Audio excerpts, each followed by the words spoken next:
अनूप कुमार देव जी, सिलचर। राधा वल्लभ श्री हरिवंश। गुरुदेव भगवान, आपके चरणों में कोटि कोटि नमन। महाराज जी, शास्त्र में सुना है, साधु संग सर्व शास्त्रे कोय, लव मात्र साधु संग सर्व सिद्धि होए। लेकिन महाराज जी, हम जैसे साधारण जीव कैसे समझें कि कौन साधु है, कौन प्रपंच कर रहा है? हम कैसे समझें कि हम सही दिशा में चल रहे हैं? सबसे बड़े महापुरुष भगवान है। किसका प्रश्न है? आपका। वंदे महापुरुष ते चरणारविंद, भगवान को कहा गया ना।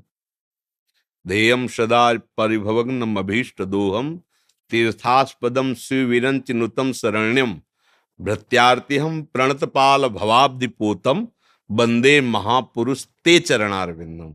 सबसे बड़े महापुरुष महात्मा भगवान श्री राम, श्री कृष्ण, श्री हरि, जो बोलो हैं। अब वो जानते कौन महात्मा है, तो पहले बड़े महात्मा से अपना परिचय बनाओ। कृष्ण कृष्ण, हरि हरि, जो भी है वो नाम रटो और इसका फल मांगो। जैसे ध्रुव जी ने, प्रहलाद जी ने, भगवान शंकर ने, बड़े बड़े महापुरुषों ने कहा है, अपने प्रेमी महाभागवत का संग दीजिए। बार बार बर मांग हूं हर्षदेव श्री रंग, पद सरोजन पायनी, भक्ति सदा सत्संग। साधु संग दीजिए। साधु कौन है, श्री भगवान जानते हैं, या भगवान के प्रेमी महापुरुष जन जिसे अपना परिचय दे दे तो जान जाए, अन्यथा नहीं। किसी बाहरी लक्षणों से आंतरिक स्थिति का परिचय प्राप्त नहीं किया जा सकता। ये प्राकृतिक नहीं होती, ये आनंदमय चिदानंदमय स्थिति होती है, जो प्राकृतिक नेत्रों से और प्राकृतिक बुद्धि से अनुमान नहीं किया जा सकता। फिर भी जैसे एक दीपक घर में जल जाए तो झरोखों से पता चलने लगता है कि अंधकार नष्ट हो गया, दीपक प्रकाशित हो गया है। ऐसे ही कुछ ऐसे लक्षण होते हैं जिनसे पता चल जाता है कि भगवान का प्रकाश इनके हृदय में हो गया है। क्या? उनकी वाणी शास्त्र सम्मत होगी। पहला, उनके आचरण उनकी वाणी से मिलते होंगे। वाणी में कुछ और है, आचरण में कुछ और है, मन में कुछ और है, यह साधु का लक्षण होता है। साधु का लक्षण होता है जो वाणी में वही मन में वही आचरण में।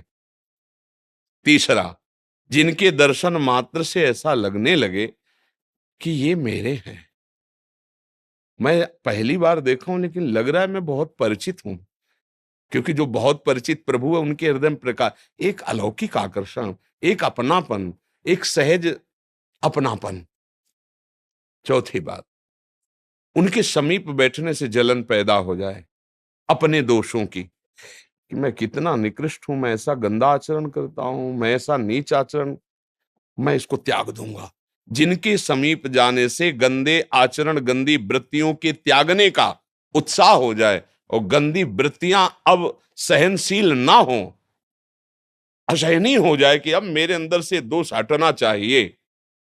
जिनके संग से नाम का परिचय मिले, नाम जपने की प्रियता मिले, आचरण पवित्र रहने की प्रियता मिले, हृदय में ऐसा बल प्राप्त हो। बाहरी कुछ लक्षणों ऐसे हैं जिनसे साधु संघ का परिचय जाना जा सकता है, नहीं तो महत् संगस्तु सुदुर्लभ हो। बड़ा दुर्लभ है महापुरुषों का संग प्राप्त होना। अगम्यो अर्थात दुर्गमो, उनका निर्वाह करना बड़ा कठिन है। निर्वाह कर ले गए तो अमोघस्य, निश्चित भगवत प्राप्ति हो जाएगी। साधु संग का मतलब है तुम्हारा अभिमान नष्ट हो जाए, तुम्हारे हृदय में भगवत चरणारविंद के प्रति प्रियता हो, तुम्हारे हृदय में भगवान नाम जपने। तो कौन सा कार्य ऐसा जो तुम्हारा नहीं बनेगा भगवान नाम जपने से? दैन्य हो जाओगे तो स्वामी तुम्हारी रक्षा करेगा, नाम जप करोगे तो जो चाहो खरीद सकते हो।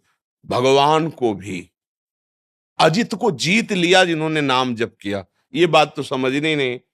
अपना फोटो डलवाना, अपना नाम डलवाना, तो क्या तुम संत संग का लाभ प्राप्त कर पाओगे? बाहर जाओगे वही वासना का खेल खेलोगे और ये जरूर कहोगे कि हमने बड़े बड़े संतों का संग किया है। संत संग अपवर्ग कर, संतों का संग दुर्गति, द्वंद्व, कुवासनाएं, भय, विषाद, चिंता, इनसे मुक्त करने के लिए होता है। जिनके संग से ऐसा रंग चढ़ जाए, जिनके दर्शन से तुम्हारा मन भयभीत हो जाए, कुमार्ग में जाने से डरने लगे, उन्हें भगवान का दास समझना चाहिए, उन्हें संत समझना चाहिए। बकाया संत तो भगवान श्री मुख से कहते हैं कि जाने संत अनंत समाना। कैसे उस अनंत की महिमा जो शास्त्रों में गाई गई उसको अपने हृदय में बंदी बना लिया प्रेम से, तो उन संतों की महिमा का कैसे वर्णन किया जा सकता है।